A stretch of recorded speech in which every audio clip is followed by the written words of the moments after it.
Letting people work anywhere is the future of professional employment. That's what more than 4 in 5 knowledge workers told us in a survey we recently conducted earlier this year. Ivanti's 3rd annual Everywhere Work report made one thing very clear. Flexibility isn't just a perk or a nice to have. For top talent, it's non-negotiable, and it's much broader than simply working in the office or from home. All this might sound like an HR concern, but the outcry for flexibility is also fundamentally a technology challenge, which is what we're going to talk about today. I'm Jeff Abbott, and you're listening to a very special episode of Executive Summary, a podcast where we discuss the latest research into IT, security, and the future of work, and what it all means for your business. Today, we're recording live from Dallas, Texas, at Ivanti's Solution Summit, and we've just wrapped up this morning's keynote, where we launched the research we're going to talk about today, and where I had the pleasure of sharing the stage with this guest episode with Sam Rad. Thanks. Samantha Radocchia, aka Sam Rad, in her own words, is a radical futurist and student of humanity. She's a 4-time founder whose work focuses on the intersection of frontier technology and the human experience, which makes her the perfect guest for this topic. Sam, so nice to have you on the show. Thank you, Jeff. So excited to be here. Sam, before we get into the conversation, let me give our listeners a little background on the research we're citing today. Ivanti has released our annual Everywhere Work report for 3 years running now. This report includes responses from over 7,700 executives, IT and security professionals, and knowledge workers about how they work today and how they want to work, including the technology infrastructure that's necessary to support them. And what we're seeing in this research is that each year, support for remote and hybrid working models has grown, and employees are getting bolder about what they want from the workplace. We're no longer simply talking about whether people are working in the office or at home. The conversation is shifting to a broader definition of workplace flexibility that encompasses where, when, and how people get the job done. So Sam, let's get into it. 4 in 5 knowledge workers say flexibility is highly valuable to them, and 2 in 5 say they'd actually walk. They'd quit their jobs to gain more flexibility. What does that emerging standard of flexibility look like, or what could it look like in the near future, from your point of view? You know, this can go in a number of directions, and I'm not surprised, right? We have this big shift, 2020 and beyond, where people, I wouldn't say got a taste of the future, but it really was an example of what was to come. And so now we're in this phase of kind of figuring out, do we go back? Do we go forward with lessons from the past? What does the future look like? And I think in terms of people, right, there's the flexibility of our concept of time. So we created this concept of a 9 to 5 workday around the Industrial Revolution, right. So 1800s, 1900s. We were building a lot of things. Yes, we were building. Right? You had to show up on time. We needed kind of a clock in, clock out mentality. We had production lines and had to keep running. With the shift now to being able to, I wouldn't say outsource, but augment some of those skills, so productive skills, to, let's say, autonomous systems or other technologies, supporting things like creativity and collaboration, whether that's in person or remote, is very important. And so the concept then, let's say, of time, if we just start about people and time, which work has always been structured around time. Time was, you could argue time was invented to support work. Yeah. The agrarian revolution, like before that, we didn't have a concept of really like even mathematical time. So if we think about the rethinking of time, there is both the workday and how people come together in space, but also how is that time split up? Why do we say it needs to be during these hours? I'll speak from my own experience, right? I'm not a consistent person in terms of my daily energy. There are parts of the day where maybe I am more productive as a writer. Parts of my day where then I take a walk and I recharge. There are parts of my day where I do things like this, yep. Usually in the morning, right? And it's not the same every day. But the the structure of my life is maybe different from your life and from the next person's. So when we take one box that worked for everyone, or a construct, and now say the construct's knowledge work or creative work, perhaps then the shifting of how someone conceives of time changes. Yeah, and organizations have to adapt to that. How is it that you manage the expectations of your friends and family? You know, how is it that you have managed to satisfy all these various aspects of your life when we're kind of boundless now, where, when, and how we work? So I've tried to give them some thoughts around structuring at least guardrails, but it's hard, and people are still learning. And they say, Jeff, you know, to your point about 9 to 5, we're used to, for example, the IT desk for your company, that you got a problem with your software, your laptop, you know you can dial in. That IT desk has said, you know, we typically, historically, have tracked on a graph the amount of volume we get by region of the world, by time of day. And since we've gone to remote work, it's all over the place. And why? Because your point. People are choosing those periods where they really want to bang work out and need support, and it's not bound by the normal construct, as you said. So it presents this amazing challenge of boundless sort of work and how IT teams have to cover it. To piggyback on that, right? So there's time, there's place. So we're now post-information age or globalization, are in an era where maybe there were more localized corporate entities. We have global corporations, multinational corporations, the rise of remote work, digital nomads. So people most likely not being in the same time zone or physical geographic location.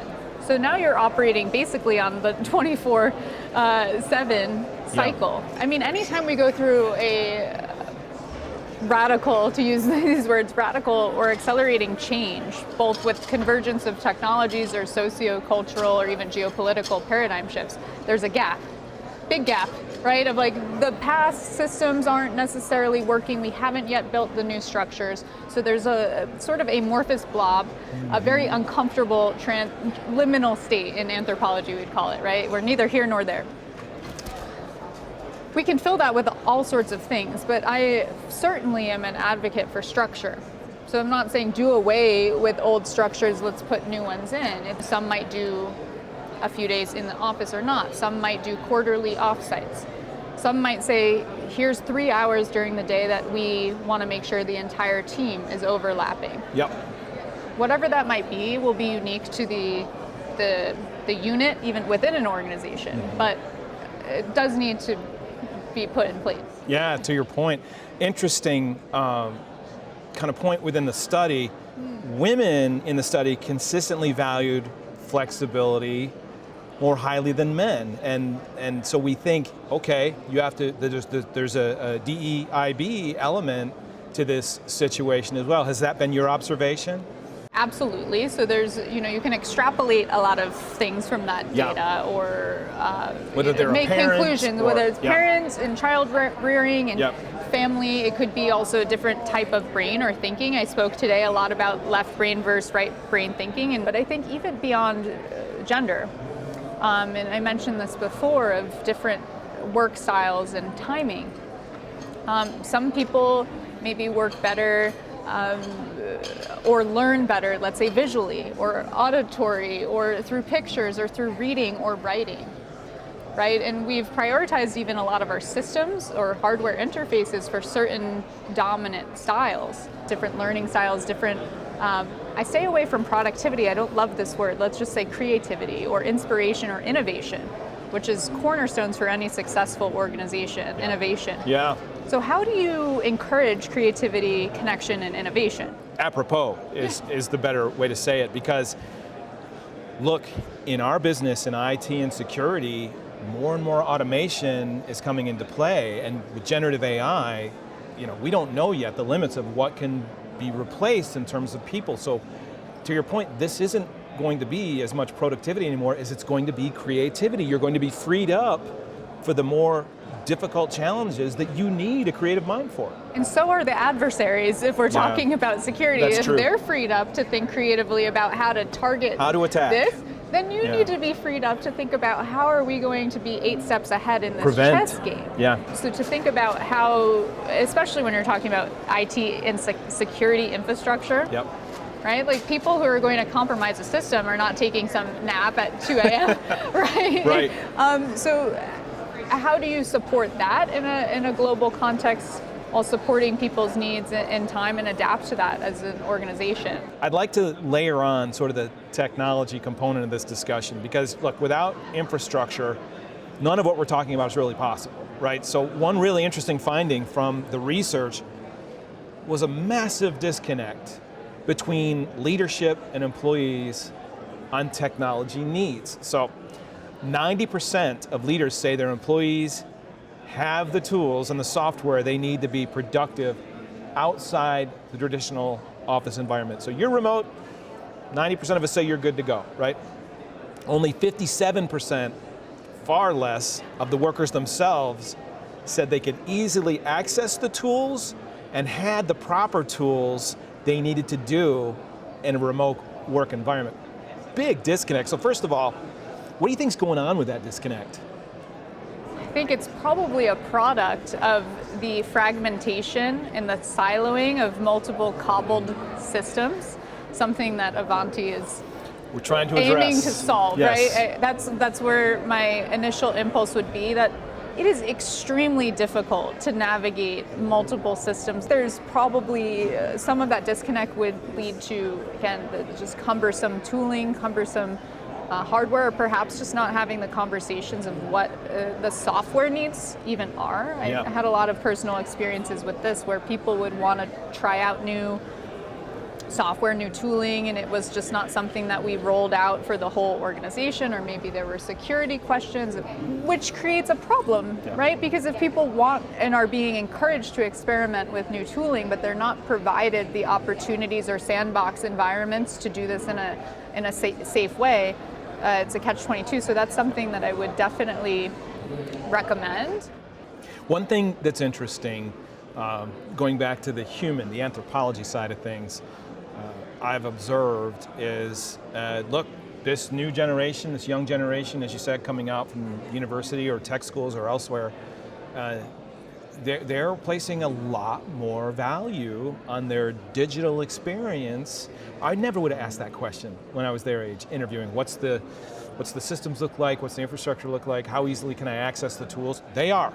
And in fact, I think, we have Glassdoor these days to rate companies. I think you're going to have a digital experience Glassdoor soon, where this generation is going to say, oh, great environment, I can get to my tools, excellent software, if I propose something new, they allow me to use it, et cetera, et cetera. So, I mean, the CIO, and by extension, the whole, executive suite has now got to start paying attention to what is the experience like inside our enterprise.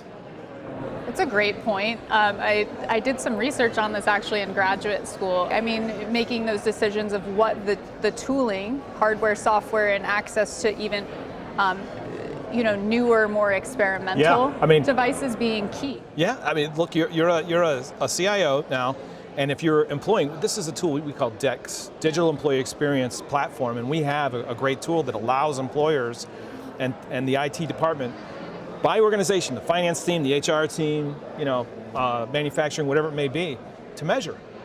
Because you literally put out a rating system. It's like Rotten Tomatoes inside the enterprise. And if you think about it, if you get good, you can brag, right?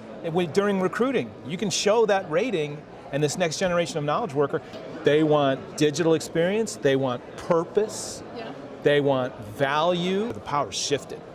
Absolutely. Yeah. And, in my I'd say it was second and third company was Silicon Valley, competitive San Francisco landscape. Anything that you'd imagine in like a TV show or movie, we lived it. And, people actually didn't want that. What they wanted was lifelong learning. So, budgets towards continuing to upskill, both in and out of their professional track.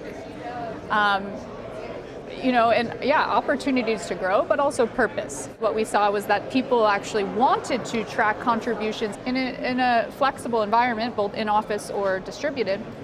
How do you track that? Yeah. And how do you reward it? In our business, the value metrics of the enterprise have changed a lot in the last 10 years. And I'm talking at the macro level, right?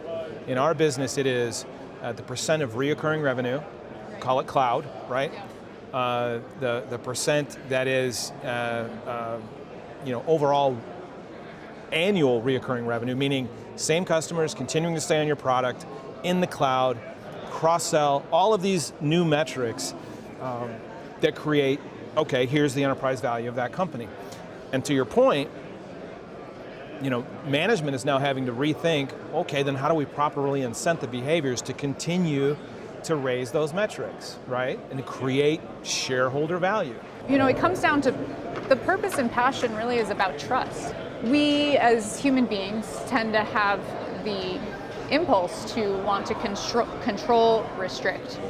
And it's almost the opposite impulse that we need in a moment like this, which is openness, trust, and optimism. And again, it sounds a little naive to say that, but it's actually the thing that in terms of employee growth, creativity, innovation, retention, you almost have to have that trust that they will, again, self-select, figure it out, learn and grow. We're actually now building into our professional development remote management, remote leadership, how to monitor the overall culture of your team remotely, how to monitor the obviously productivity and performance.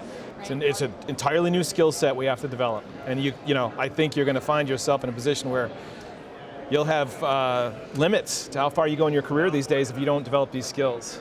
So Sam, in light of everything we've discussed today, if there is one thing you would tell our listeners to do differently based on these conditions, what would it be?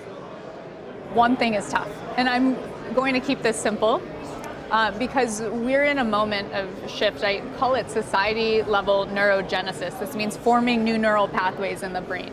I'd say take a different walk home, drive a different path, don't use a map, try it, right? I think forming these new connections are the most fundamental things, and they're quite simple to foster flexibility and adaptability in your own life, and you can then bring that into the work life. That's really good. Embrace and adapt.